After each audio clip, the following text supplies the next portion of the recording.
Getting angry at someone and pulling a prank to get back at them might seem normal and maybe funny, but these 3 incidents where people went on extreme rage mode for revenge really shows how odd human nature is.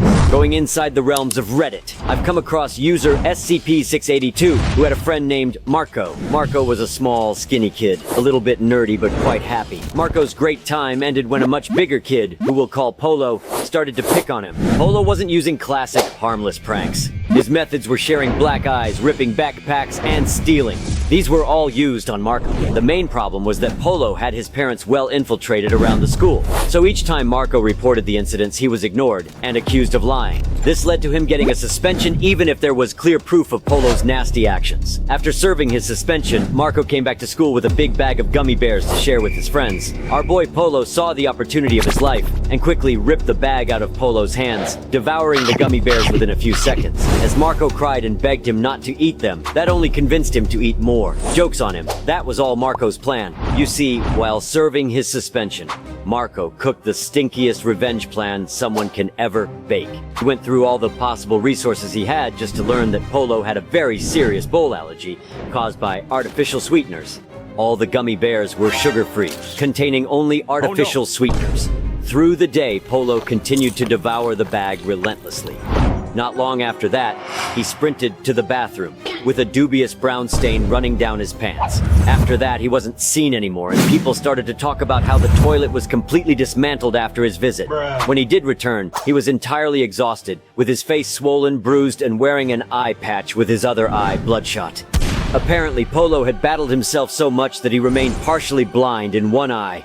After all that, Marco was left alone. Getting revenge on your bully is sweet, just like those gummy bears. However, getting revenge on your beloved cheating partner is as cruel and funny as Marco's plan. Another Reddit user by the name of OrZB19, who for the sake of this story we'll be calling Sarah, was a keen player of RuneScape, an online multiplayer game where she met her long-distance boyfriend, whom we'll call Jerky. They grew up together, and as they got older, Sarah began to become more independent, getting a job, moving out, and even going to university. Jerky, however, was a complete loser, relied on Sarah's money, and lived on her total support. He even had meltdowns every time Sarah didn't send enough money or when she couldn't support him anymore. Sarah wanted to help and offered him a job, which of course he refused, and instead told her to start looking for a second job, since apparently she wasn't working hard enough, while he stayed at home playing RuneScape. Now, of course, if I were Sarah, I would have told this loser to get lost. But no, not Sarah. She loved him, and she still wanted to change him. She bought Jerky a plane ticket to visit her, but during his visit, Sarah saw a message on his phone saying, "So when are you going to dump her?"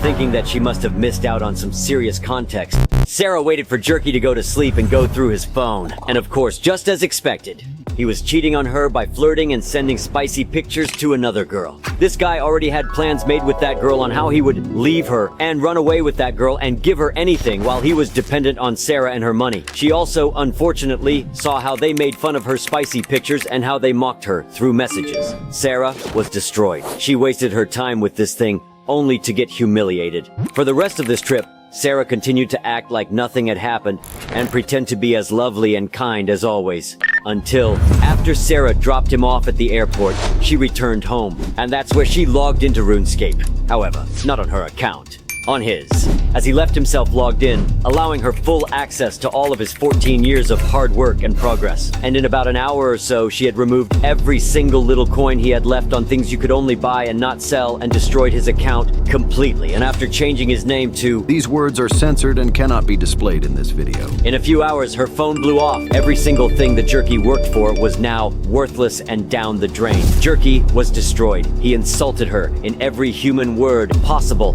and sent her pictures and videos of him crying like a total loser. Sarah told him, "Don't ever contact me again, or I'll be pressing charges for sharing my intimate pictures without my consent, you lousy jerk." And he, of course, immediately stopped. Cheating is a very triggering topic. However, not for the Reddit user we'll call David, for YouTube approval purposes, who managed to leave their partner completely bankrupt just because he got abandoned and cheated on when he was terminally sick. You see, David and his partner Betty, who was diagnosed with a progressive disease that caused her to be in a wheelchair in the future, were quite happy. And they planned to build a house perfect for Betty. From perfect large doors to straight hallways and from the ground up structures, David was already working on construction projects on Betty's current house so that when it was time to sell it, the house would cost as much as possible. David invested around $30,000 in total of his own money into a property with a special contract that said the money would be sent back to him once her house was sold in around 6 months or so. Things started to go shady all of a sudden as David began feeling sick and ill.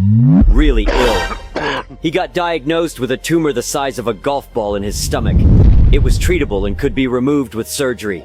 This wasn't good for Betty, and all of a sudden David gets a text from Betty saying, I love you, but I can't see myself taking care of someone this sick in the long term, and I also think we should not be seeing each other again. After 4 years of being together, David was, of course, devastated. As David went over to her house to drop off her things, he saw the woman having fun and already clasping with another man. So David went home, made some calls, and learned that the affair must have been going on for about 8 months.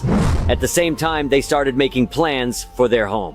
David went numb and ignored everything that had just happened. And without realizing it, he was cancer-free in just a few weeks.